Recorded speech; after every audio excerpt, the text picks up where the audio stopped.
MIM ने लोकसभा चुनाव के लिए ऑफिशियली 3 उम्मीदवारों का जो है वो घोषणा कर दिया है और उन तीनों उम्मीदवारों के सामने कौन कौन उम्मीदवार खड़े होंगे, विपक्षी दल के कौन कौन नेता खड़े होंगे, क्या उनको हरा पाएंगे या नहीं पाएंगे, इन सब चीज़ों के बारे में इस वीडियो के अंदर बात करने वाले हैं। जैसे कि आप सबको पता है कि असदुद्दीन ओवैसी ने ऑफिशियली जो है 3 उम्मीदवारों का जो है वो घोषणा कर दिया है कल। सबसे पहले हैदराबाद लोकसभा चुनाव से असदुद्दीन ओवैसी ने कहा है कि उनकी पार्टी एमआईएम पार्टी जो है असदुद्दीन ओवैसी को ही टिकट देने जा रही है। इसके साथ बिहार के किशनगंज से जो है अख्तरुल ईमान को टिकट देने जा रही है, टिकट दे दिया गया है और साथ के साथ औरंगाबाद महाराष्ट्र से इम्तियाज़ जलील को जो है वो टिकट दिया जाएगा, वो उम्मीदवार जो है उनको बनाया गया। तो ऑफिशियली 3 उम्मीदवार को इस बार लोकसभा चुनाव के लिए जो है वो ऐलान कर दिया है। बाकी इसके अलावा और भी बहुत सारी चीज़ों का ऐलान हुआ है, लेकिन कुल मिलाकर हम देखेंगे कि इन तीनों ही उम्मीदवार, ये जो ऐसे उम्मीदवार है जो तीनों के तीनों सीट आसानी से जीत सकती है और इनके सामने कौन कौन उम्मीदवार खड़े होंगे और पिछली बार क्या हुआ था, इन सारी चीज़ों को हम लोग एक एक करके देखने वाले हैं। तो सबसे पहले चलिए हम बात करते हैं बिहार की। सबसे पहले बिहार के बारे में बातें करेंगे। बिहार की अगर बात की जाए तो 2019 के अंदर बिहार के अंदर भी यानी किशनगंज के अंदर जो है एमआईएम ने अपना उम्मीदवार उतारा था लोकसभा चुनाव के अंदर। सिर्फ एक सीट पर चुनाव लड़ा था और वो टिकट दिया गया था अख्तरुल ईमान को। और हुआ ये था कि जो जीत हुई थी इस लोकसभा सीट से वो कांग्रेस की पार्टी की डॉक्टर मोहम्मद जावेद की हुई थी। 3,67,017 वोट लेकर आए थे। दूसरे नंबर पर जदयू रहे थे सैयद महमूद अशरफ जी और 3,32,551 वोट लेकर आए थे। और तीसरे नंबर पर एएमएम के अख्तरुल ईमान रहे थे जो 2,95,029 वोट लेकर आए थे। अब मज़े की बात यह है कि तीनों के वोट जो है बहुत ज़्यादा थे और बहुत कम परसेंटेज जो है विन परसेंटेज या मार्जिन परसेंटेज की अगर बात की जाए तो बहुत कम की वजह से जो है हार मिली थी एमआईएम पार्टी के इस उम्मीदवार को। अब ये तो था 2019 की, लेकिन फ़िलहाल की अगर बात की जाए यानी कि 2024 की अगर बात की जाए तो एमआईएम पार्टी ने जो है अपना उम्मीदवार का घोषणा कर दिया है और विकिपीडिया पर भी अख्तरुल ईमान साहब का नाम जो है शो हो रहा है। लेकिन इसके अलावा अभी तक जदयू ने जो है अपना उम्मीदवार को जो है घोषणा वो किया नहीं है। साथ के साथ कांग्रेस ने भी अपना उम्मीदवार का घोषणा किया नहीं है। तो अभी तक हमें ये नहीं पता है कि ऑफिशियली अख्तरुल ईमान के सामने कौन कौन जो नेता है, जो उम्मीदवार है वो खड़े होंगे और अख्तरुल ईमान को कितना ज़्यादा टफ टाइम देंगे, ये अभी तक ऑफिशियली पता नहीं है। लेकिन अगर पिछले बार के हिसाब से अगर बात की जाए तो क्या मोहम्मद जावेद और सैयद महमूद अशरफ यही लोग सामने खड़े होंगे, ये तो खैर बात की बात है। लेकिन कुल मिलाकर ये सीट जो है एमआईएम के हिस्से में जा रही है, ऐसा माना जा रहा है, ऐसा लग रहा है और सर्वे से भी पता चल रहा है कि अख्तरुल ईमान ये सीट निकाल रहे हैं। और इसीलिए असदुद्दीन ओवैसी भी काफ़ी ज़्यादा कॉन्फिडेंस नज़र आ रहे हैं कि किशनगंज लोकसभा की सीट जो है एएमएम के हिस्से में जा रही है इस बार, क्योंकि पिछले बार बहुत ही कम वोटों से जो है हार मिली थी और उम्मीद यही है कि इस बार जो है उसको भुनाएंगे भी। खैर इसके अलावा अगर हम बात की जाए, और हाँ मज़े की बात यह है कि 2019 के अंदर अख्तरुल ईमान एमएलए भी नहीं थे, लेकिन इस बार अभी के चुनाव की अगर बात करें 2024 की अगर बात की जाए तो इस वक्त वो सिटिंग एमएलए भी है। भले ही दूसरी विधानसभा सीट पर है, लेकिन कुल मिलाकर है, इससे उनको ज़्यादा फ़ायदा भी मिलने की संभावना है। इसके अलावा हम बात करते हैं महाराष्ट्र की। महाराष्ट्र के अंदर 2019 के अंदर पहली बार लोकसभा चुनाव से औरंगाबाद से जो है एमआईएम ने अपना उम्मीदवार उतारा था और टिकट दिया था एक एमएलए जो कि इम्तियाज़ जलील साहब। और इम्तियाज़ जलील साहब पहली बार चुनाव मैदान के अंदर आए थे और ये ऐसी जगह से आए थे जहाँ से शायद जीतना इम्पॉसिबल सा लग रहा था 2019 के अंदर एएमएम पार्टी को, क्योंकि चंद्रकांत खैरे जो है ये एक दो बार नहीं पिछले कई बार से जो है रिकॉर्ड मतों से जीतते हुए आ रहे थे और ऐसा लग रहा था कि इम्तियाज़ जलील साहब इनके सामने फीके पड़ जाएंगे। ठीक वैसे ही अगर हम बात करें या समझाने की कोशिश करें तो असदुद्दीन ओवैसी के सामने अगर कोई कैंडिडेट खड़ा हो जाए और वो फिर ये समझे कि हम असदुद्दीन ओवैसी को हरा देंगे तो शायद लोग हंसेंगे उसके ऊपर,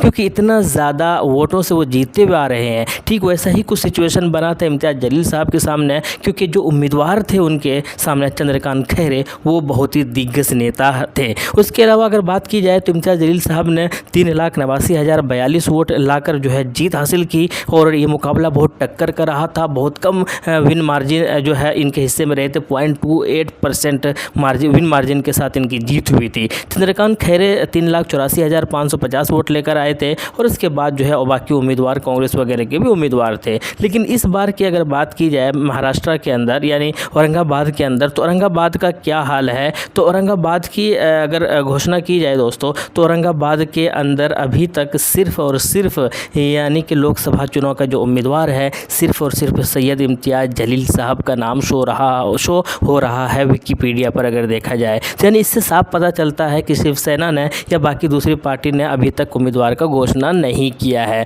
और यही वजह है कि इम्तियाज़ जलील साहब कह रहे थे कि जब सब कोई अपना पत्ता खोलेंगे, तब जब सब कोई अपने उम्मीदवारों का घोषणा करेंगे, तब जाकर हम या एएमएम पार्टी अपना पत्ता खोलेगी महाराष्ट्र के अंदर। साथ के साथ उन्होंने ये भी कहा है कि हम 6 सीट पर चुनाव लड़ रहे हैं महाराष्ट्र के अंदर इस बार लोकसभा चुनाव के अंदर। साथ के साथ उन्होंने ये भी कहा है कि मेरे लिए ऑप्शन है कि मुंबई से या औरंगाबाद के अलावा हम मुंबई से भी चुनाव लड़ सकते हैं, लेकिन ये कुल मिलाकर फैसला जो करेंगे वो असदुद्दीन ओवैसी करेंगे। और असदुद्दीन ओवैसी ने ये कहा है कि इम्तियाज़ जलील साहब जो है वो औरंगाबाद से चुनाव लड़ेंगे। खैर कुल मिलाकर अगर पिछले बार की अगर बात की जाए तो यही हाल था कि अब ये देखना है कि इनके सामने उम्मीदवार कौन होंगे, और जो है वो अगर होंगे तो उससे साफ पता चलेगा कि वो उसको हरा पाएंगे और कितने वोटों से हरा पाएंगे। ये तो सामने के उम्मीदवार को देखकर ही पता चलेगा। खैर कुल मिलाकर अभी तक ऑफिशियली जो है किसी भी पार्टी ने उस तरीके से घोषणा किया नहीं है, इसीलिए आपको विकिपीडिया पर इसके अलावा सैयद इम्तियाज़ जलील के अलावा किसी और को नज़र आएगा नहीं। लेकिन हम बात करेंगे कि इम्तियाज़ जलील साहब इस बार जो है वो जीत सकते हैं। शायद पिछले बार बहुत आसानी से तो नहीं जीत हासिल हुई थी, लेकिन इस बार पिछले बार से ज़्यादा आसानी से इस बार चुनाव में जीत हासिल कर सकते हैं। इसके अलावा तीसरे जो उम्मीदवार का घोषणा किया है एमआईएम ने, वो है असदुद्दीन ओवैसी। असदुद्दीन ओवैसी की अगर बात की जाए तो इनका जो हिस्ट्री है वो तो खैर कोई भी तारुफ का मोहताज नहीं है, क्योंकि ये पिछले कई बार से जो है वो चुनाव जीतते हुए आ रहे हैं और इस बार रिकॉर्ड मतों से जो है पाँचवीं बार जो है चुनाव जीत कर संसद पहुंचने की कोशिश में कि जो है पूरी कोशिश भी करेंगे। अगर हम बात करें वहाँ के उम्मीदवार के 2024 के अंदर असदुद्दीन ओवैसी के सामने कौन कौन उम्मीदवार होंगे, तो अभी तक बीजेपी ने जो है वो घोषणा कर दिया है और बीजेपी ने जो है माधवी लता को जो है टिकट दिया है, जो एक सोशल वर्कर है और वो दावा कर रही है कि हम असदुद्दीन ओवैसी को हरा देंगे, क्योंकि असदुद्दीन ओवैसी ने हैदराबाद लोकसभा के अंदर कुछ खास काम किया नहीं है। तो अब ये देखना होगा कि ये दावा कितना हद तक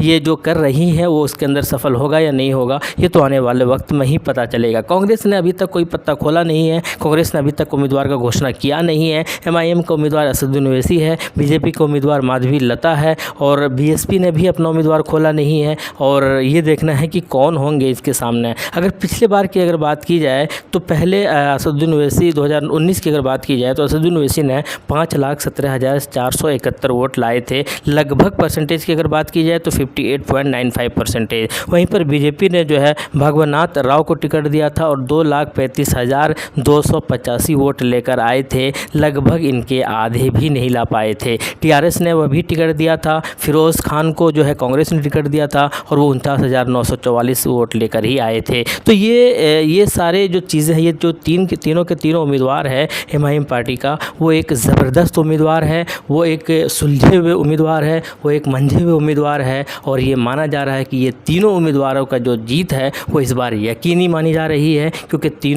तीनों में से 2 का तो सिटिंग एमपी है और तीसरा जो किशनगंज से है वो इस बार शायद जीत सकते हैं। तो खैर कुल मिलाकर एमआईएम के लिए बहुत बड़ी जो है उपलब्धि होगी अगर तीनों के तीनों उम्मीदवार जीतकर संसद पहुंचते हैं। इसके अलावा और भी कई सारे उम्मीदवार खड़े होंगे, कई सारे अभी तक हालांकि ऑफिशियली घोषणा नहीं हुआ है। जब घोषणा होगा हम आप तक ज़रूर पहुंचाएंगे। आपकी क्या राय है, क्या ये तीनों के तीनों उम्मीदवार जीतकर संसद पहुंचने में सफल होंगे, क्या इनको या कोई कड़ा मुकाबला जो है फेस करना पड़ेगा? ये आप कमेंट्स बॉक्स में ज़रूर बताइएगा। शुक्रिया, जय हिंद, लव यू।